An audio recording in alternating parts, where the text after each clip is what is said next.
Well, that's an interesting assertion to make, but there is no evidence to show that order cannot come naturally.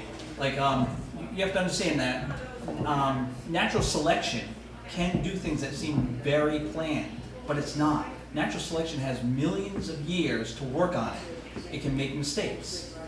Natural selection will eliminate the mistakes until the correct one will show up. Give it 1 million years, you're gonna see the best results will surface, will bubble to the top. That's how natural selection works. That is the mechanism that makes it look like there's something giving order to it. But it's not an intelligent being that's giving order to it. It's the process of natural selection. It's selecting out what works best within the environment, within the scenario that they're trying to exploit, that living creature is trying to exploit. And what doesn't work is tossed aside. Natural selection says, nope, you can't get enough food for yourself to survive, you die off. Things that can will survive, and you spread those genes on to the next generation, and so on. Given enough time, you'll see very orderly, complex things that will surface. Now, an example of that will be something that's happened recently. There's a lot of things that have happened recently that show natural selection happening.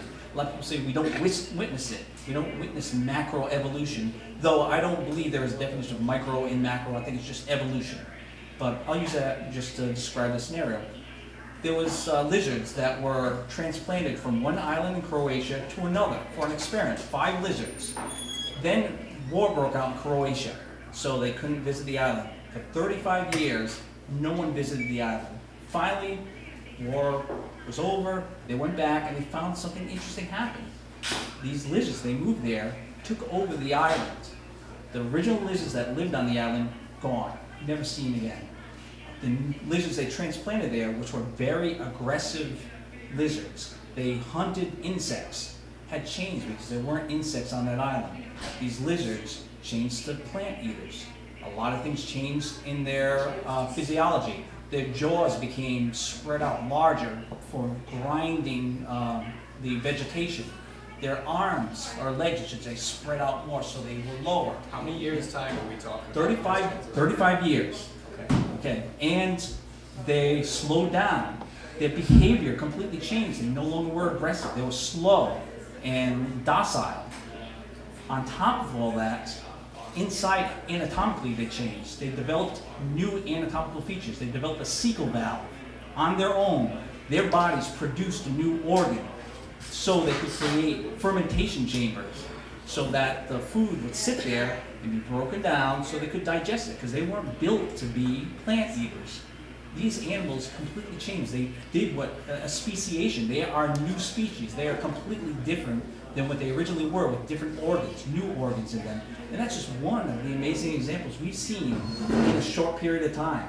I could list others within like the same amount of time that we've seen, even genetically changing or producing new genetic machines and new genes within themselves. Do you have a response to that, Charles? Well, basically, your hypothesis concerning the good stuff rising to the top, I find the exact opposite to be true. When a animal, a domestic animal like a horse, a cow, goat, whatever, you have a water trough and it drinks out of the trough, the scum from the side of their mouth rises to the top. They have to dig deeper to get to the good water, and all the scum is at the top. And that's what we have in human society, is the people that are controlling us in the government are the scum who rise to the top constantly. I knew this was going Instead of the there good to people. at some point. That's good. Keep going. Well, basically, you know, your hypothesis is skewed because the exact opposite effect is actually more likely to happen than the really good stuff rising to the top. Right, but I just think it's because the owners of those horses just don't change the water quick enough, that's all. Even if you change the water quick enough, it still has the scum in it. Okay, The scum is still on the top. I just want to say, what I mentioned isn't a hypothesis. This is observation. This is something that happened. Now, as for genetically things rising to the top, that is not hypothesis either. That's something that we have seen happen. We've seen happen in the laboratory. We've seen the evidence of evolution. Another example I'll give you is ERVs. ERVs are retrovirus. Now, you know you can trace your family back based on your genes, right? ERVs is another way to trace your family back. ERVs is a virus that when it dies off, it actually its genetic code will grafts to the genetic code of your cells. So usually what it does is, it dies off, it gets attached to one of your cells, it lives in you, it basically is existing because of your cell. Once in a great while, very rare scenario, it will get into an egg or a sperm and will not cause a defect that will cause the birth to be, for the child to die. And when it's in the egg or sperm, that means it's carried on from that being, that creature's genetic family forever. Forever it will be in there. So you can trace a family back based on ERVs. Now, what if I were to tell you that we have one ERV in the exact same position, the exact same ERV, which is only 500 in length in the genome, to our, I think something like 10,000 or maybe more. I think I may be underestimating the amount of in a human genome. But what if I said we have one that's the same as the primates? One in the exact same position, the exact same genome. It's like saying that if I had his genes in the exact position in my genetic code, in my genome, as primates. What if I told you there was 2? What if I told you there was 3? What if I told you there was 15? What if I told you we look at the entire evolutionary tree and we can trace ERVs going up the tree exactly the way we've broken it down to evolution? So where mammals split from the lizards, basically any ERVs that were existing there now carry up through the mammals and carry up through the lizards, but lizards picked up, other ERVs along their biological path and so on. We can follow exactly the same. We can do the same with anatomical evidence. We can do the same with general genetic evidence. We can do it with fossil evidence. Everything matches up. What is the explanation? I mean, ID does not explain this. ID does not have a theory. ID just says, we don't know what this is. We don't know how it could be, so God must have done it, or someone must have designed it. That's not science. That's just an assumption. That's no better than me saying, I don't know how the planets orbit around the sun, so it must be God that's doing it. For anyone who's listening, redefine ERV and tell people exactly what that means, just so they can remember the term. ERVs, it's a retrovirus that when it breaks down, when it dies, when Well, they can research that online. yeah, you can research ERVs online. What does ERV stand for? I can't remember. I always forget the E. But just ERV, ladies and gentlemen. Just look up ERV.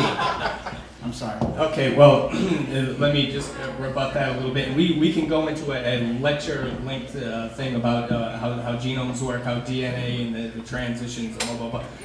Endogenous. Just while he was speaking, I came up with just a small example. It may seem ridiculous. Our newfound venture into nanotechnology, human beings can create nano-sized robots. At this point, these things are performing functions as they're told at this point, and literally scientifically, you can look this up, that these nanotechnology robots are learning how to replicate themselves. So they will literally, they'll recreate themselves, they'll multiply. My overall thing is, in a situation like that, what's happened here is mankind has created that, put that technology together. We're in that realm. Are we the intelligent design that has created that? Does that lend us any credibility in with the intelligent design situation? Yes, we are absolutely the intelligent design that has created that. But just because we're here doesn't mean something created us. I mean, if you look at it, if you compare us to, say, some sort of robot or nanotechnology, the nanotechnology is extraordinarily sophisticated, extremely efficient, extremely well put together. We are not. Well, So- you're implying that the nanotechnology does not have flaws, and Well, no, I mean, there certainly are flaws, and they can it be shows a corrected. lot of the same Sure, flaws that sure. you would see in nature. Okay. Sure. There are a lot of fundamental flaws in, say, the construction, the material use, etc. However, there are some absolutely fundamental flaws in the way humans are, the way the world is. Flaws that are significantly more different. But the point is, that doesn't imply that there's some sort of a creator that has created us. To try and fill that gap, I mean, again, it's okay to say, I don't know. Who created humanity? Was it evolution? Was it intelligent design?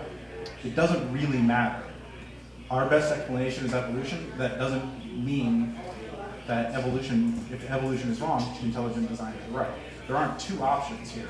You can't just go and say, well, there is a God or there is evolution. Assume evolution is wrong, that doesn't mean God exists. Assume evolution is right, then there you go. That's all you really need.